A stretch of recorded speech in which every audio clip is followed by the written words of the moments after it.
Welcome to another podcast, Out of Ashan. We are here. I am your host, June. And I'm Cope. We are excited about another podcast. And this subject matter is really, really important to us. And we wanted to talk about some of our own personal experiences. So, this whole term, all these different terms, you had first it was colored people. And now the new term is people of color. You have African American, you got Asian American, you got all these different classifications that has been used to put us in boxes. I wanted to dive into that a little bit. African American. What's the definition of African American? I think when it first came into play, it was basically differentiating or specifying away from the term black and saying we have a lineage and a connection with Africa, but we are here and living in America. But there's so many different types of what you would consider to be African American. Sure. Is any black person who speaks English African American, who's born in America? Or is that Black American? Because that was a term before.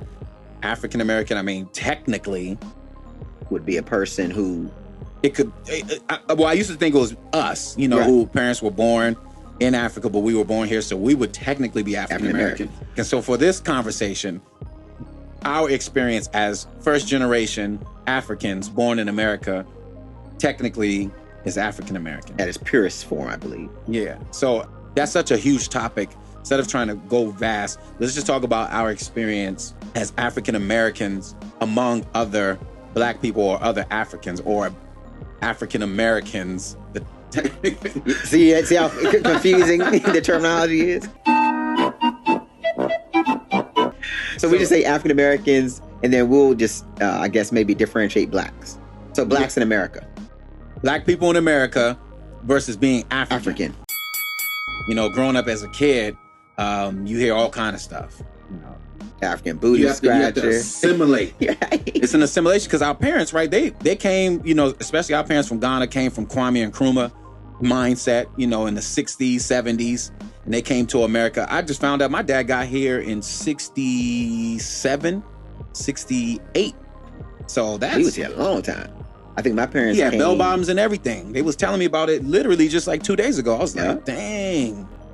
But my parents, I think, came here in like 82, 83, around that time. Yeah. Oh, They were here in the early 80s. Your dad was rolling. He was already here. I remember asking my dad, Dad, why'd you go to America? He said, James Brown. There you go. James Brown gave him the... Look at so once again, music. Music. Way over there. Music was... There was no internet. So that means James Brown, live shows. That's real impact. There you go. Very real impact. Yeah, you're right. James Brown. So they had to assimilate with a different mindset. They were raised differently. They had just gotten free from pre-colonial, the colonial regime that was there, the British. Mm-hmm. And Kwame Nkrumah was the first, I think Ghana was the first country to receive its independence in Africa. So they're coming from that type of mindset, which is incredible. So just think about it. If, Black people got freed on a high level here in America under the Obama administration, and then those kids that came out of it, the impact they have, which we do see. Mm-hmm. Like my daughter, she's 10, your daughter's 13. When they were growing up, they knew Obama. They saw a Black president. That's the first thing they saw. So the mindset that they have is a totally different mindset. So you see some of the correlations, but them coming into a whole nother country, a whole nother new land, and not knowing the rules at all, really. Mm-hmm. And then we're born here, and we're like, raised by Africans in America, so we're in two different mindsets, and you see that in the Bible as well. You see Moses. We talk about Moses a lot. I love studying Moses because I can relate to him so much because he was a Hebrew but was raised as an Egyptian in the ways of an Egyptian. For years, and a rich one at that. So he was raised in Pharaoh's court. There you go. He's seen it all. He's seen the inside out. Royalty. He's seeing his own people getting oppressed and broken. But it says in the scriptures that his mom and his sister, they taught him the ways. So he was very aware of his Hebrew heritage. And then just at a certain point, it begins to gnaw at you, or you become awoke, or you're awakened. Thus why we have the whole thing of Ashan now. Mm-hmm. It's like, we went to Missouri, we were in South Carolina, we Texas, were everywhere. Texas, Arizona, California, all these different places, and really didn't connect. Even when I was in Benin 8 years ago, I went through the door of no return. civilization. It's about that's the role we play. It's almost like, once again, everyone has their role, and I'm not here to fight the feminist movement and all these different things that we have. We could talk about that later. But just in pure root, we're going to root. Pure root is just like oranges. You got apples, you got pineapples, you got all types of fruit, and pineapples can't tell oranges we don't want vitamin C anymore. Which that's where a lot of the slaves went into the French quarters and into a lot of the islands like Haiti, and they said that's the center of voodoo. That's a whole nother conversation about, you know, that whole topic, but we won't get into it now. But I remember going through it, and I hear myself asking the tourist guide questions as if I'm outside of that situation. Yeah. So he's like, yeah, this happened and this happened. Then he talked about the Africans enslaving one another.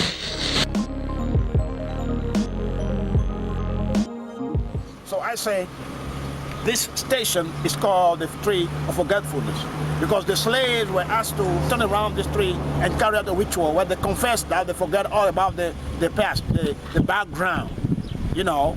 And so the males would turn it 9 times, the females 7 times because of the number of the ribs. And so, and then you see how the black community are not poor, how they end up in ghettos and how they end up in prisons for many of them. And they don't do well because over the years, the ancestors cursed themselves. Because when a tree is cut off its roots, it cannot be productive anymore. Because today, Africa is lagging behind. Just because the roots are here, but the leaves and the branches are cut off. Because once you speak something against yourself, it remains so. So this must be dealt with, spiritually speaking.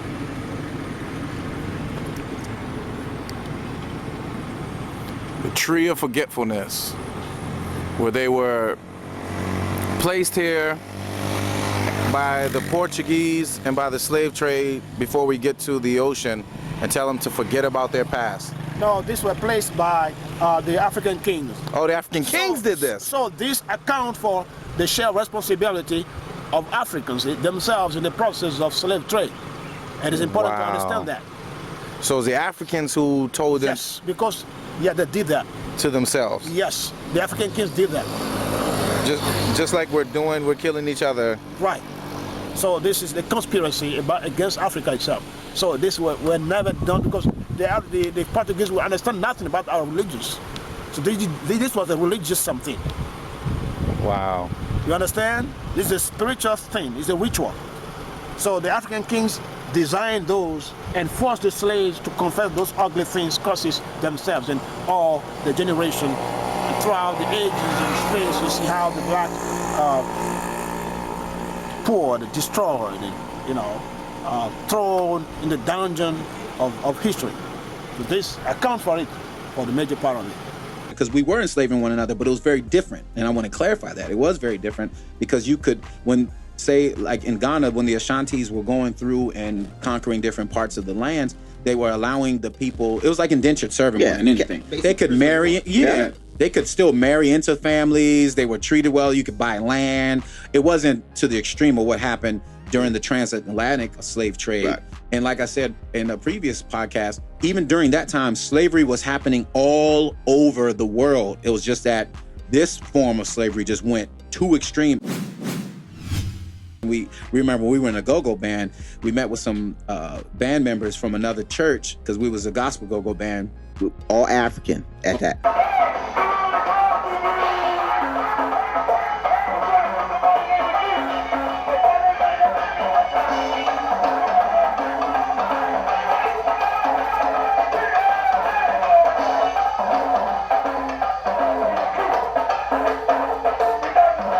Yeah, it was everybody in the band was African, like us, first generation. So it's an African American band playing amongst other Black African Americans who had been. But we didn't know we were African though. That was the amazing thing. We were African because they told us we were African. We didn't know we were African. Yeah, because we was feeling some animosity. We like, hey, let's have a meeting because as Christians and people who say that they follow God, why are we having these beefs? What's going on? So we sat down and got to the bottom of it. And he was like, well, y'all Africans think y'all better than everybody. It was like, whoa. African.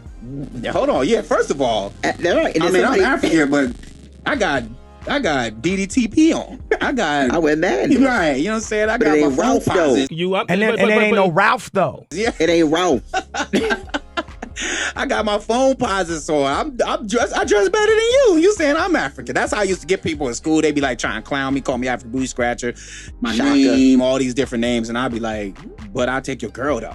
You know what I'm saying? Like, what are you talking serious? about? We was out, and I'm pushing different cars. I used to get different cars from my uncle.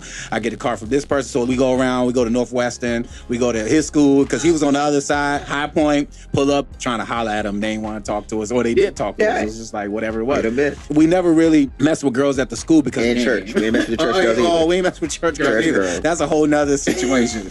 Y'all bringing the light skinned girls in, so you see all the division, the light versus division. the black, and And we didn't even learn about that whole idea of how they viewed us. Like, we're talking our own African sisters based on the girls we used to deal with, bringing them to church. I mean, think about it. We weren't going out doing crazy stuff. We would invite people to church and we were catching heat. Y'all bringing these. we had our girls. moments, but we Like, wasn't out of control.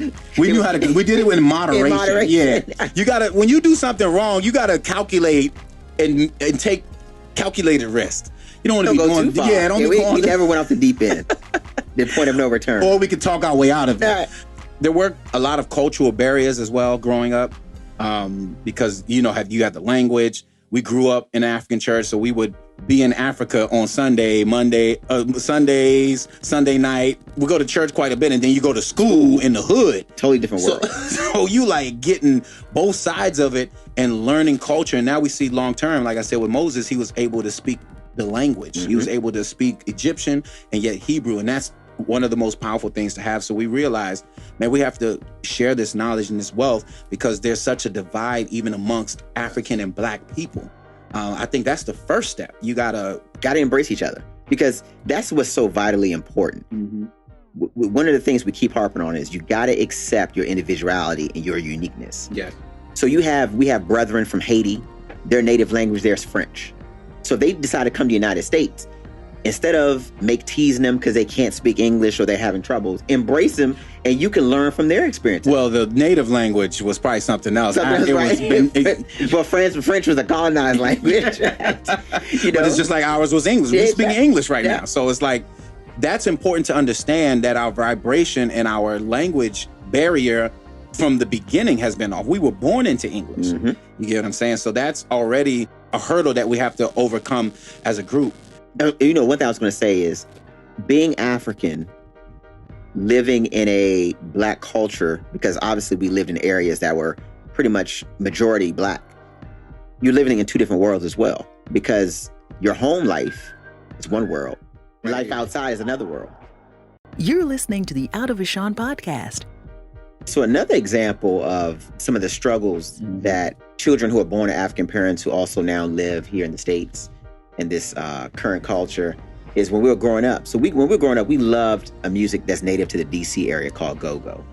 And this was like back in the 90s. We graduated high school in 96, JYB, Backyard, all those bands. So we played in a gospel go-go band.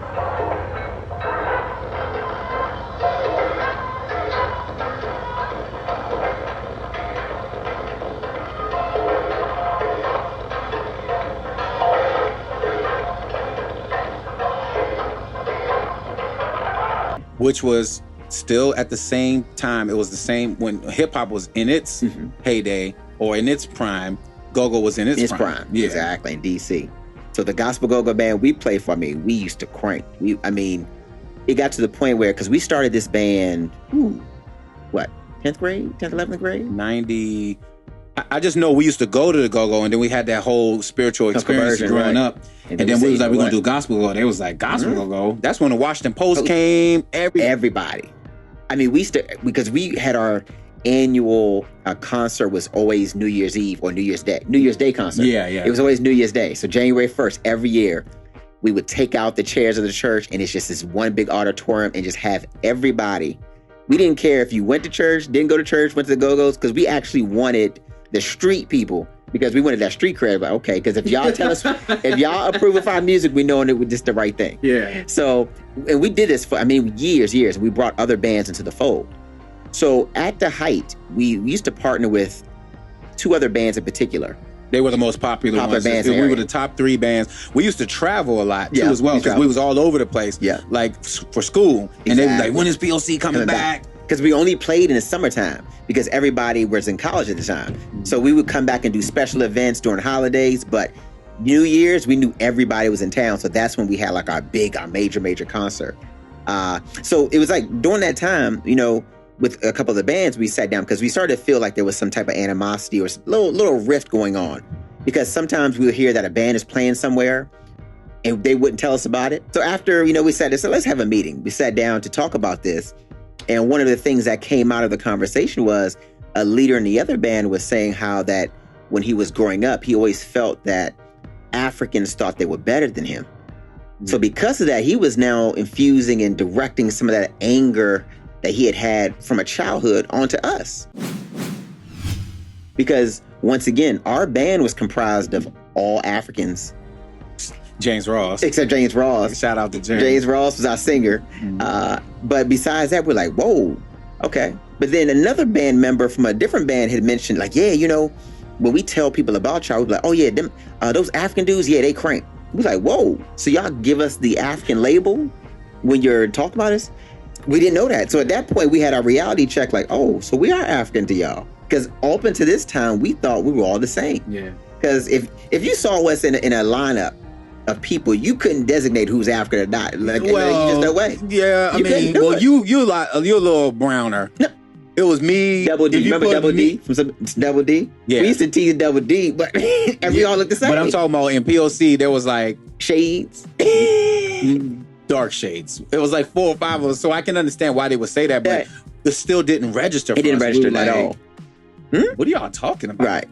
I mean, people love us. You see when we play, because you have a negative connotation with African. It's That's like you hear African, it's like nasty, bad, they smell, all that kind of stuff. Uncivilized. We right. we used to have people fighting. We could show you clips.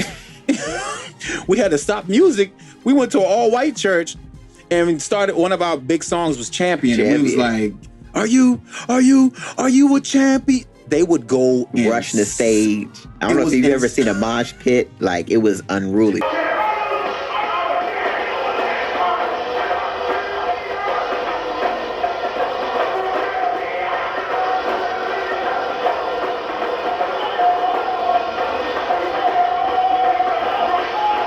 Go-go is black people's rock and roll.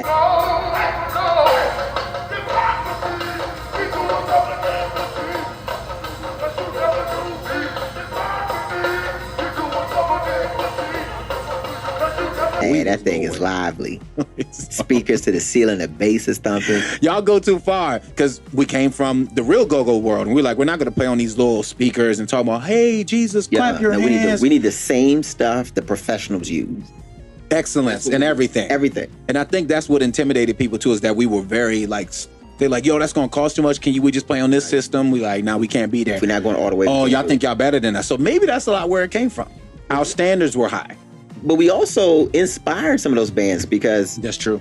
up until a certain point, it Nobody was was- typically yeah. drums and congos. And then we went and got the full, not just the tube, but with a full Rototom set. Everything. And because at one time they were like, oh, we didn't know we could play that at church. We were like, how can you not embrace the full aspect of the music? When you go see the regular bands, they have everything. And it was in its prime. Right. Go-go Like, was what? everything. And go-go, remember, this is when DC was like the murder capital of the world too. So when they was trying to ban go-go, it was a whole nother ball game. Like, they was going hard. I mean, and that's it. Hard. See, DC go and it- hard. See, this goes Y'all back. already know. Yeah, this goes back to what we previously spoke about on the last podcast, was about our purpose, about who we are.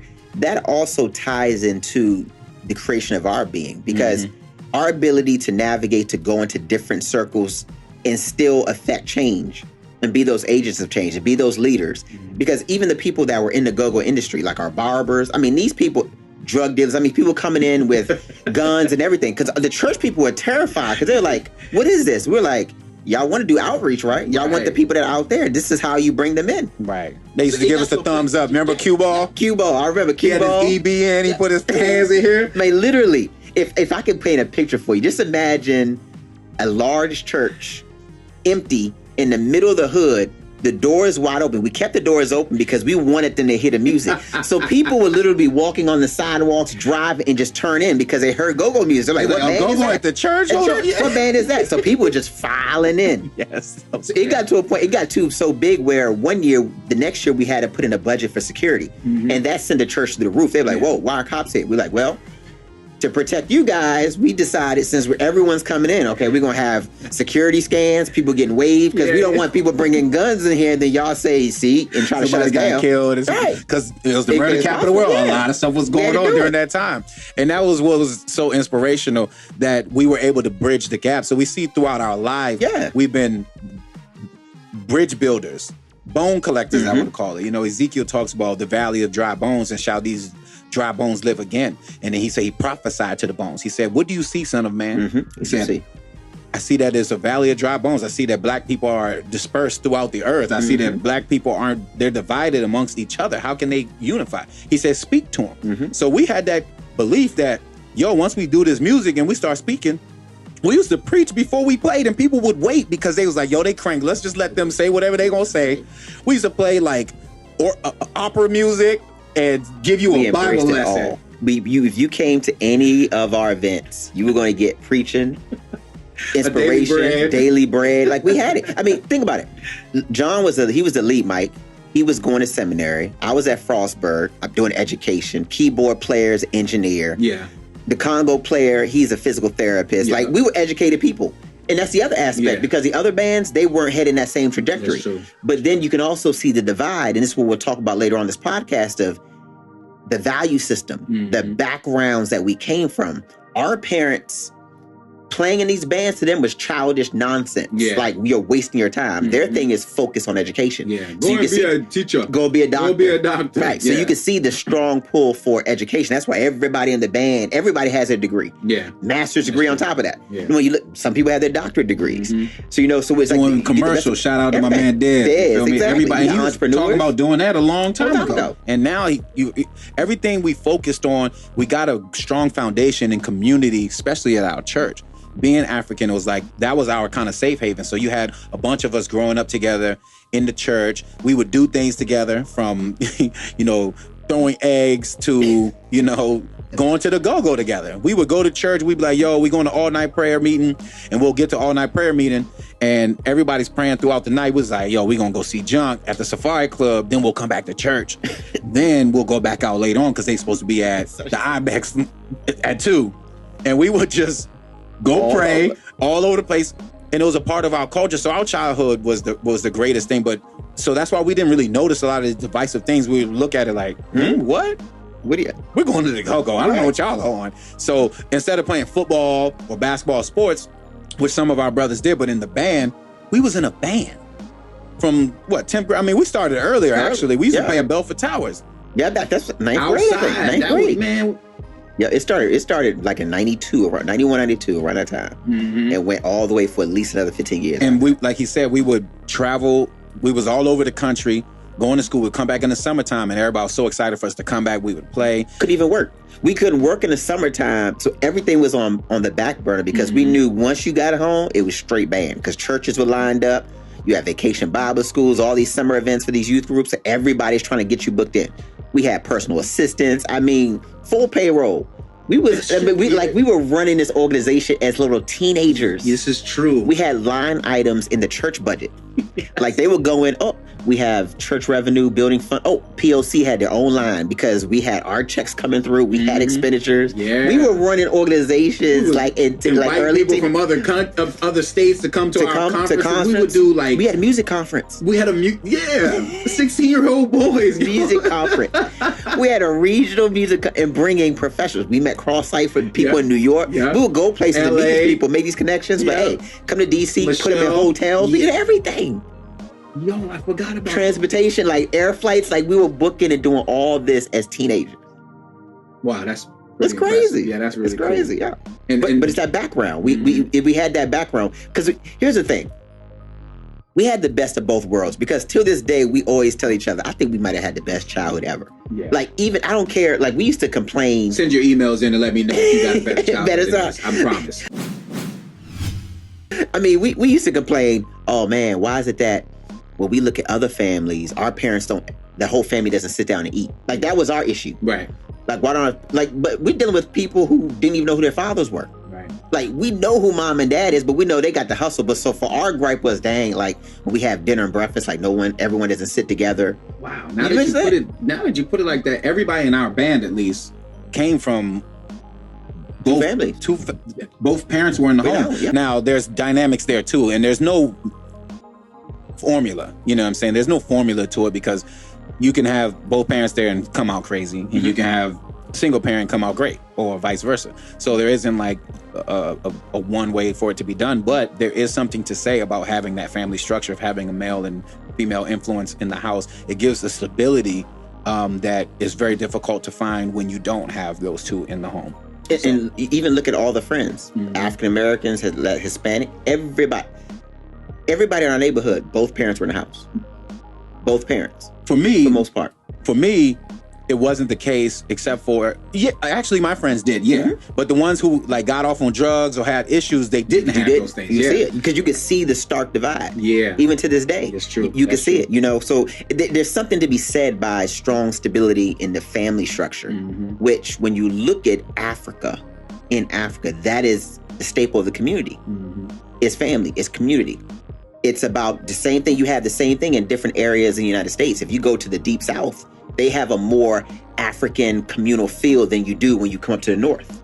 You know, but because that's where a lot of the slaves were. Exactly. 1619, the first slaves came in Alabama, all through the South, and then they migrated up here. You know, we say all these different terms. DC is really interesting, the culture, because it's somewhat country, but it has the New York upstate kind of feel as well. You go to New York, it's real upstate. You got North Carolina country. We in the middle, so you get the best of both worlds. And we had our own culture. That's another thing I loved about DC. We had our own clothes. We have certain words that we use that go across all generations, like young. Mo's kind of new, but like Joe. You know what I'm saying? We had Madness is still out. You got DDTP. You got Shooters. You got Eat. You got these different. Always have small micro entrepreneurs who like carry the culture. And go. You know, Rio Edwards was like, nah, we won't listen to top 40. We here. So I was like that too. That's why it's so funny that I got into hip hop and I came into hip hop almost as a learner. I had to learn it I had to research, because during that time I was listening to Go. I didn't know that they were doing covers. So I go to school and they doing Remember Me. I'm like, I thought Junk made that. It was somebody else's joint. They knew the rap music back then. Yeah. That's crazy. So that was really helpful in bridging the gap. I also remember one other story when we were traveling. What was it? Warrenton, Virginia? Right. Wow, you got a good memory, Warrenton. That's like deep south. So we got the church van. It's about 8 of us in the group, and we drive. And I was tired because it was hot. 495, humidity. Y'all know how DC is. We going down 495, right? I don't want to mix it up with 405. But 495, and we going down, and we talking. I'm like, yo, I'm tired. We need to switch. So it's all right, cool. I'm wide awake. Shout out to Carry On Transportation. See what happened at Birtham, and now he got a fleet of navies that he going around picking up people at the time. Shout out to Lavandu, our uncle. We had so many inspirations that helped us build who we are. So anyway, back to the story.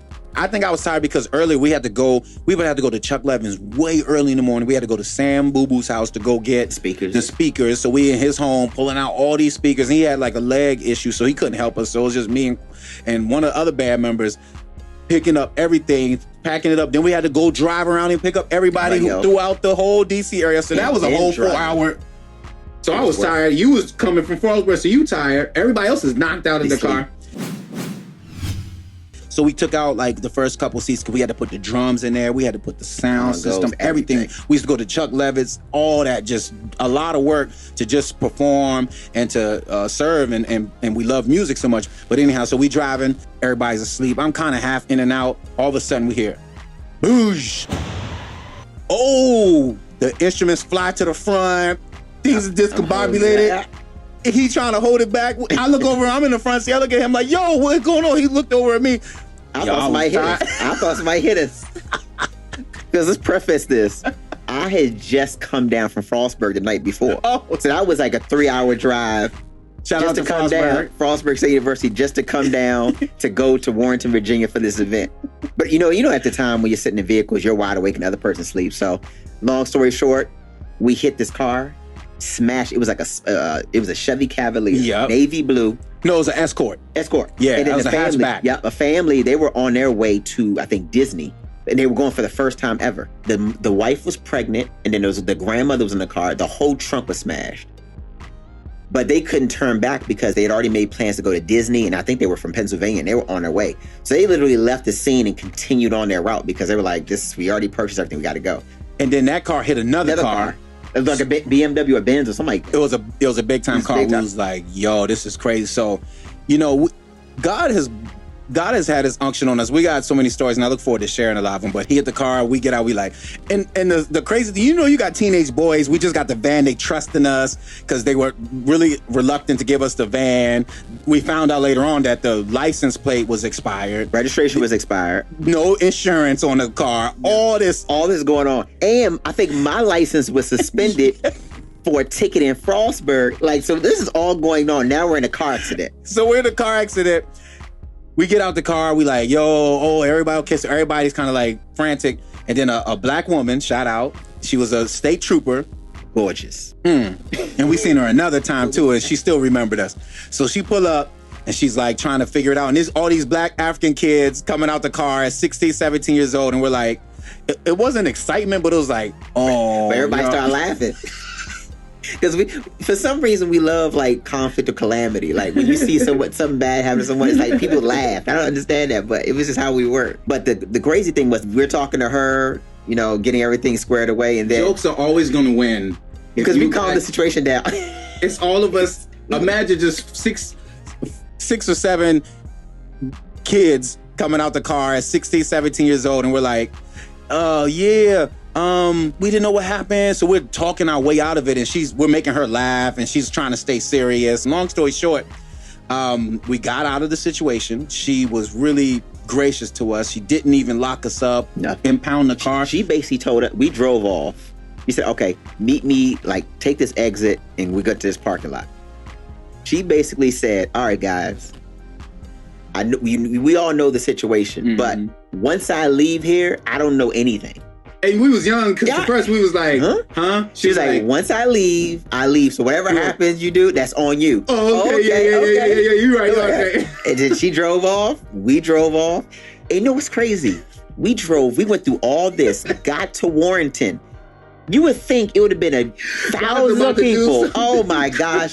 It was like 5 people. Yeah, we were like, where the people at? We know what we went through to get here, but we still had a good time because we met the guy from California. I forgot what his name is. Yeah. Preacher, whatever his name is. But it was just amazing, the tenacity and the perseverance we had. Like, we got to get there. Like, this is our mission. And everything happened and allowed us to get to that point.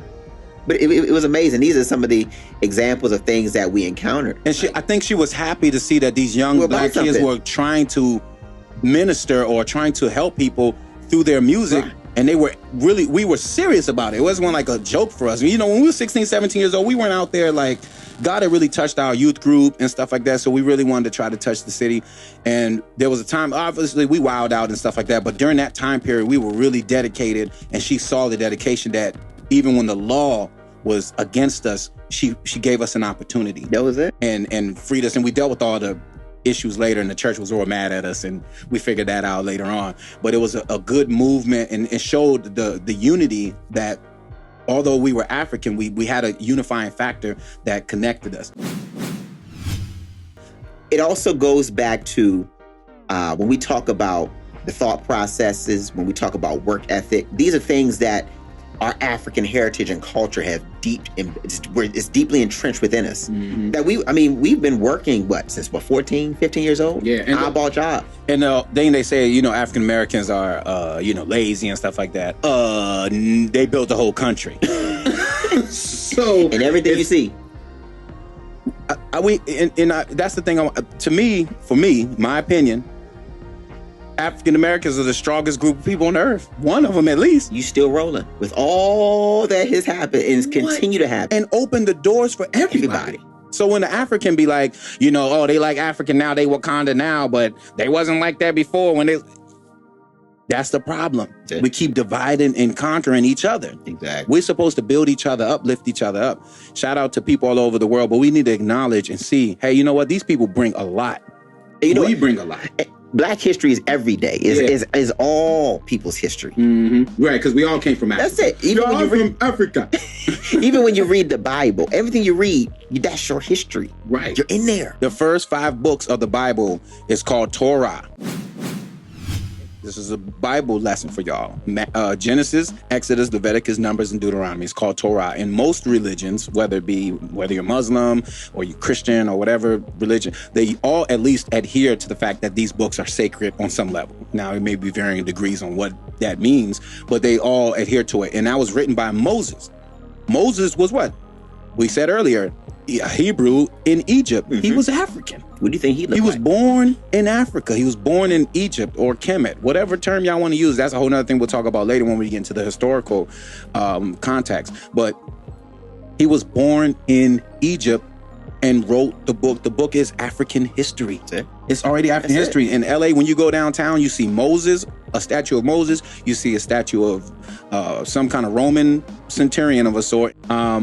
And it shows that the context, the substratum, the base of law came from Africa. Mm-hmm. That's it. So that's the contribution Africans have made and continue to make.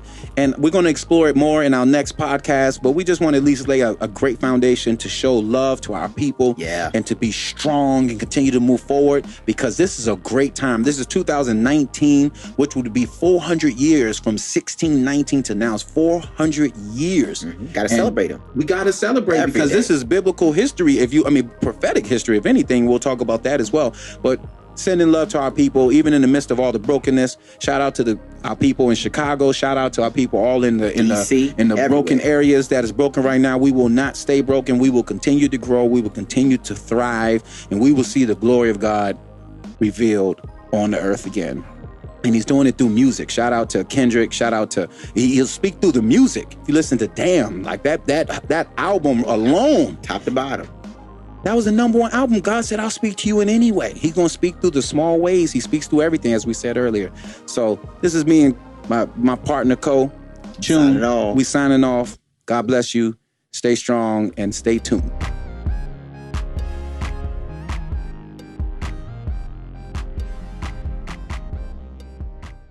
Welcome back, family, and thanks for tuning in to our Out of Ashan podcast. For more information, please visit us on the web at www.outofashan.com. And don't forget to subscribe to our YouTube channel, like this video, and follow us on Instagram, Facebook, and Twitter. Next time. Peace.